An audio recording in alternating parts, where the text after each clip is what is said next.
And now here's Rick Casey with tonight's Last Word. When I first wrote about the case of Michael Morton 2 years ago, attorney John Raley, who joined us by phone earlier in this program, was fighting a legal battle for the right to run DNA tests on a bloody bandana. The bandana was found about 100 yards behind Morton's house after his wife was murdered. DNA wasn't available in 1986 when she was killed, but the Williamson County District Attorney, John Bradley, fought the motion hard, calling it grasping at straws. For a DA to oppose DNA testing is not surprising in Texas. I wish it were. But what made the story particularly intriguing to me was that Governor Rick Perry had appointed District Attorney Bradley to head the Texas Forensic Science Commission, whose job it is to improve the practice of forensic science in the state's criminal justice system. Bradley and his staff were very effective in fighting to keep that evidence from being tested.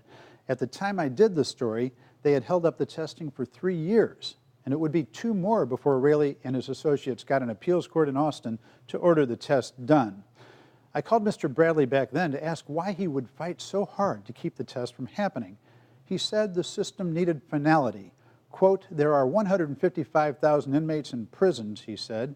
"Every single one would like to be somewhere else, and every single one under the standard Raley proposes would have the ability to test any piece of evidence they want.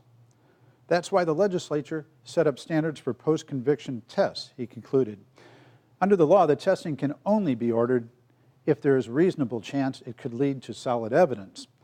That standard covers a small percentage of those 155,000 inmates, but as the Austin Court of Appeals ruled after Raley had fought Bradley for those 5 long years, the standards applied to the Morton case. And in the end, the results not only exonerated Morton, but appear to point to the real killer.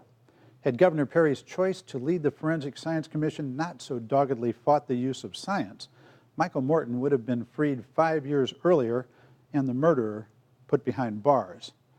Happily, for reasons unrelated to this case, Bradley is no longer the commission's chairman, having failed to win confirmation by the state Senate last spring. It's bad enough that the governor is uncertain about evolution and thinks global warming is a scientific hoax. But when it comes to the Texas Forensic Science Commission, he should choose leaders who believe in DNA. And that's it for Texas Week. See you next time.